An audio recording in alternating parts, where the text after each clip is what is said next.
Welcome to another Zenler pop-up. So in this Zen pop-up, what we're going to talk about is an inline form.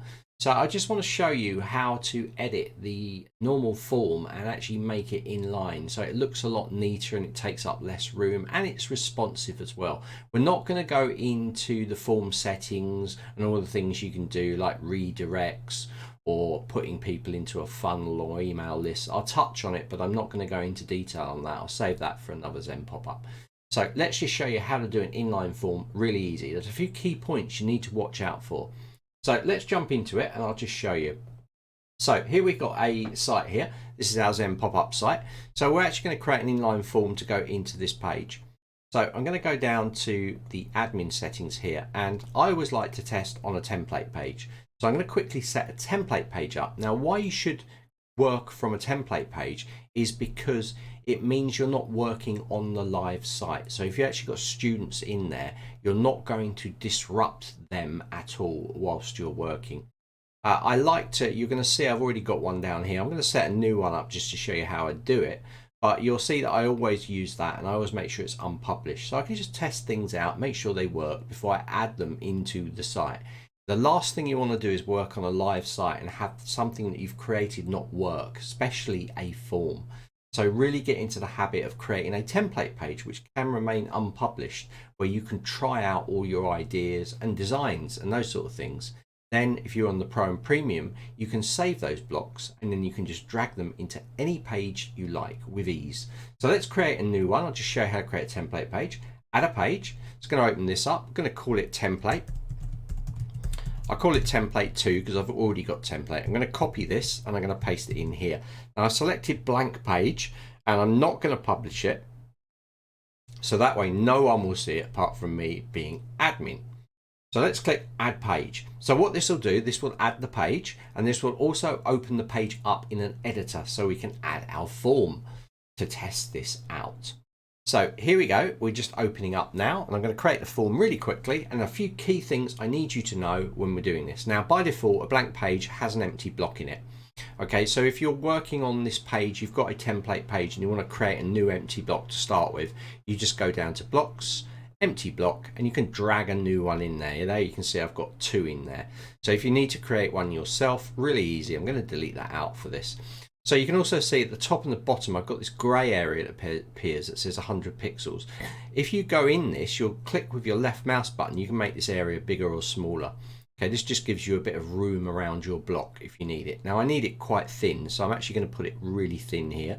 Around about the same. You can see that says 27 and this says now 27, so it's exactly the same top and bottom. Okay, so I'm now going to add a row in here. So going to add, remember, if we have a blue block, we need to put a green block in, which is a row, and then elements inside that. So let's click add a row, and let's add this 100% row. So now we've got this green row in here. So I'm now going to add my form, and this is the default form. So I'm going to click add element, going to go across down here to forms, and I'm going to click the form block. Notice that we have different form field types we can add in here, and a submit button if we want to recreate one from scratch. But I'm just going to use form. Let's be really simple with this. Let's click form. Now we've got a form in there, and this is the default layout of the form, as you can see up and down, but we want it to be an inline form. So I'm going to click any of these blocks, it doesn't matter which one, and I want to click this little plus. Now what we're going to do is we're actually going to create another row. So we're going to create a row inside a row. Okay, so we've got the first row, which is a containing row, and then we're going to create a row inside that with 3 columns, one for this field, one for this field, and one for this field, and that's it. Now also remember, with forms you need to make sure if you mouse around, you're going to see that it says form and there's a purple block. Now anything to do with the form has to be inside that purple block. If I took this field and I dragged it into another part of the page, it will not work. Everything needs to be inside this purple form field. This is really important, okay? And probably the biggest thing that people make mistakes with. They drag fields outside of this box, and then when someone fills it out, that does not get submitted. It needs to be inside the purple block. and a purple block will be formed when you create the form. Okay, so let's click in here and let's click add new element. And now I'm going to click a row. So I'm going to click 3 rows there. And now I'm going to drag this element and I'm going to drag them inside that row. See what we're doing here? We're creating an inline form. So we're going in there and we're going to put it in there. Now notice our purple is still containing all of those elements. Now at the moment our button's too big, so we need to make a few tweaks in here. Now this is to do with the size of the font that I've got in here, which is the wrong size. So I'm just going to take this and change it to a regular. And I'm going to change the padding because it's what's pushing it down and up. So if I go in here, I'm actually going to set this on 11 and 11, and that looks a lot better. Now I'm going to change this and I'm going to call it sign up. Just make it a general sign up form for maybe a newsletter or something. And that is that done. Let's click save. Click done. Let's just preview this. Save and preview. And here we go. So we have a lovely inline form now.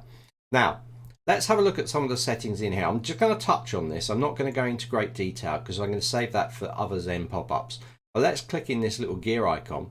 And you can see inside settings here, we've got to make sure to make this form work like a form, it needs to say action submit form. We don't want to go to link, because if someone hits the button, it's going to go to a link. We don't want pop-up because it will open the pop-up. We want submit form. Now, you can also say if you've got an email list, anyone that fills this out can go into an email list that you can select if you have an email list set up. You can also filter them into a list. You can also add them to a funnel. So if you wanted to add those users that put their name and email in, then they could go straight into a funnel. So this would almost bypass the opt-in page of marketing funnels. Now, if that doesn't make sense to you, do not worry about it. Also, we can add tags. So we could tag people on this form. So if I wanted to tag them with new, I could just put new in here and they would be tagged with new. So I type it in and I press enter and it tags them with new. Sometimes it creates this extra block. You can just delete that as long as it says that in there.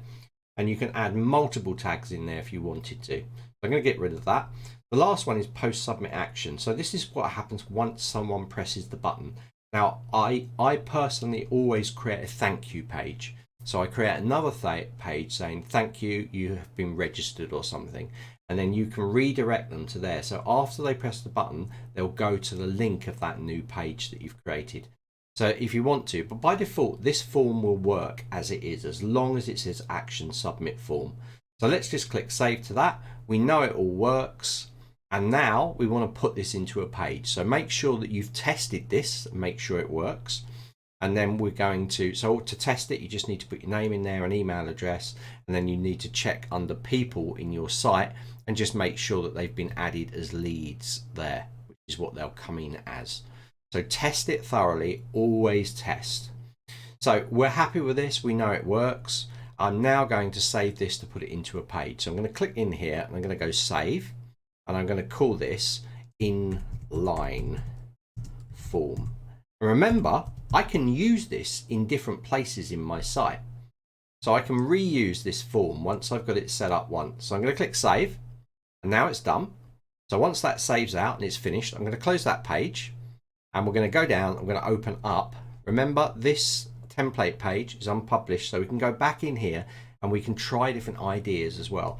So now we're going to add it to, and we can add it to any page now. We're going to go into the home page and we're going to add it to that. So I'm going to hit the edit button. That's going to open up the home page, and I'm going to simply drag and drop that block straight into our page. And then we're going to look at it and we're going to see what happens when you move it responsively for mobiles. So once we're in here, really easy, we're just going to go over to blocks, scroll down to custom blocks. Down here, you're going to see the form that we saved. So now, using Zenler's true drag and drop builder, we can drag this into the position that we want this form to be into. Let's put it down here. Let go. And there we go. Click save. And now let's preview. So this is our form. We have our form in there. Look how easy that was to do. Now it's an inline form, but watch what happens when we move this responsively. So I'm going to bring this down and automatically it's gone into the normal form type 1, 2. So it will work really well on mobiles as well. As we drag it out, it will go to an inline form. There we go. Bang, bang. Without you having to code anything in there, it'll automatically drop those blocks down. And that is how you can create an inline form inside Zenler really, really easily. Stay tuned for the next Zen pop-up. See you soon.